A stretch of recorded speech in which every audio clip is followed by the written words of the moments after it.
All right, welcome to Higher Man. So I want to talk about Antifragile, the book by Nassim Taleb. I was turned on to this book. Rich Cooper did a video a while back in his channel, Entrepreneurs and Cars, and he recommended reading this book. So I put it on my playlist with Audible, put it in my queue, ended up reading it. I definitely wanted to read it because I had read his previous book, which is Skin in the Game. And Nassim Taleb, whenever he writes books, they are kind of hard to read because he does go pretty in depth. They're pretty dense. But one of the things that he's done with both of these books, I don't know if this is the case with all of his books, but he takes a concept and he gives it his own definition and looks at it from all different angles.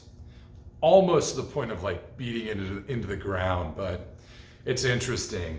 It's engaging. Everything about it was, I thoroughly enjoyed both books. So with Antifragile, he gives the definition of antifragile. He gives a definition to antifragile, this concept that he created. And when everybody knows what fragile is. Fragile is something that breaks under pressure. He points out in the book that a lot of people be asked what the opposite of fragile is, and what they describe is something to the effect of being robust, something that does not break under pressure. He says that's wrong. The opposite of fragile is antifragile, and what antifragile to him is something that improves under pressure. And that was one of the things in the Rich Cooper video on his channel, Entrepreneurs and Cars, that he said is we have to be anti-fragile. Men have to be anti-fragile. And so what I have come to realize after reading the book is anti-fragility is a choice. That we could choose to be fragile or we could choose to be anti-fragile. And this happens I'll look at three different angles. So I'll look at the physical, the mental, and the emotional. So the physical, I'm in the gym right now. Nassim Taleb talked about how he used to not lift.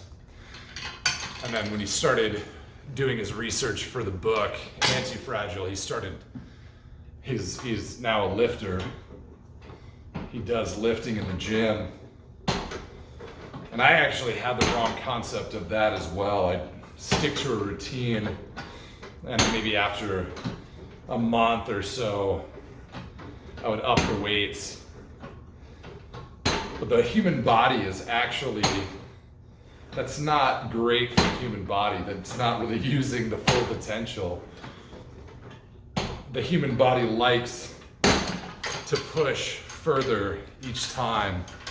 So when you lift, you're supposed to be lifting a little more on a more consistent basis. And what happens is the body you basically create a floor, and then you keep moving past that floor. Or another way to look at it is you keep pushing the ceiling further and further up. So that's in the sense of the physical, is we're meant to push ourselves past what we previously thought our limits were in the physical sense. And there's a lot of things. That's one of the things I'm doing right now is I am prepping to climb Mount Rainier in a few weeks. And so all the videos that I've been doing not all of them, but most of them have been from the Greenbelt hiking. And that's what I'm doing, is hiking a little bit further, adding more weight, get a weighted vest, put more weight in my pack, make it harder for myself. And the goal is to get from one end of the Greenbelt to the other and back before I have to go up to Washington and climb Mount Rainier. I shouldn't say I have to, before I get to. I really enjoy doing the mountaineering. So that's the physical. So the mental, we can talk about books. It was probably I want to say that it was around 2018 is really when I started reading a lot of books. And by reading, I do Audible.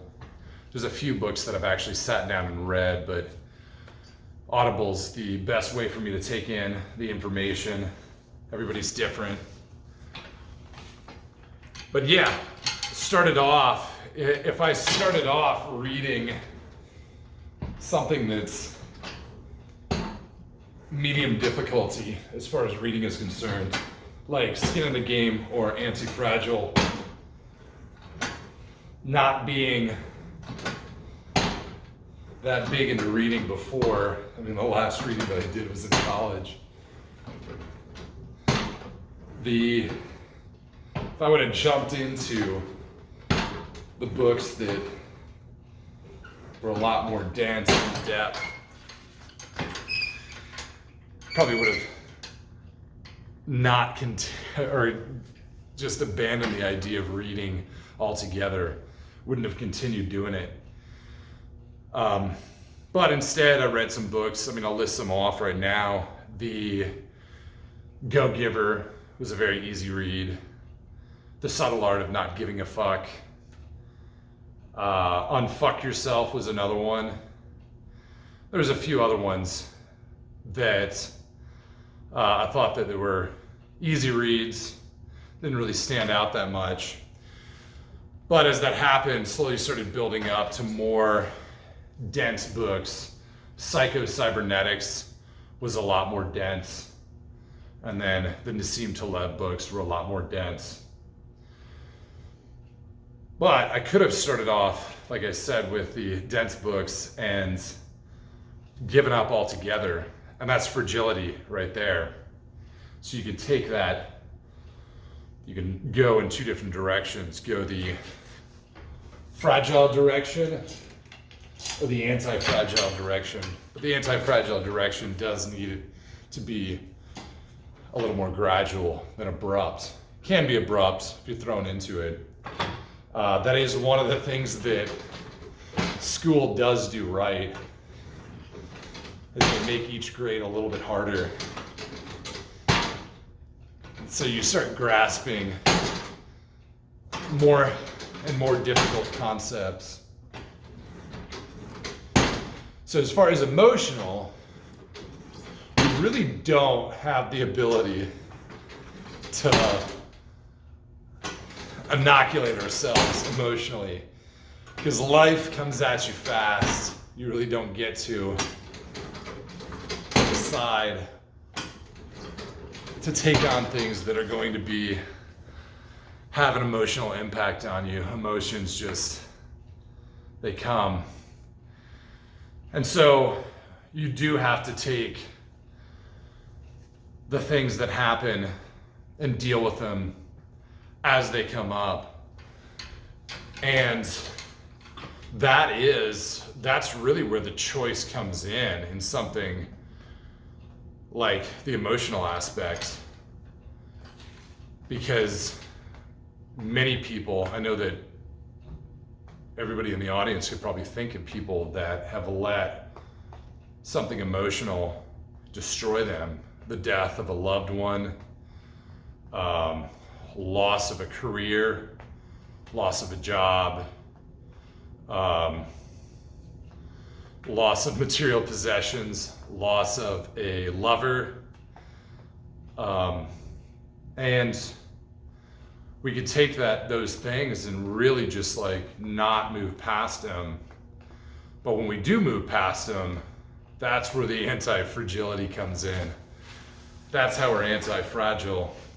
Is the next time something comes up emotionally, we are stronger.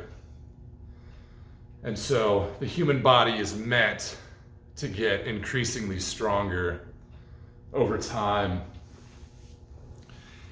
And a lot of people debate me on this as far as age is concerned. Say, oh, you can't be able to do that kind of stuff when you're in your 60s. But there's plenty of people that do triathlons in their 60s, and they weren't athletic in their 20s and 30s. So I'll take that to counter that argument.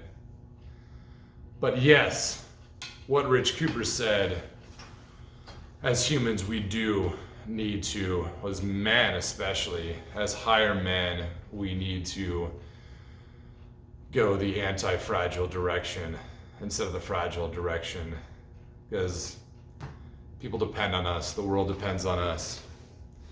Thank y'all.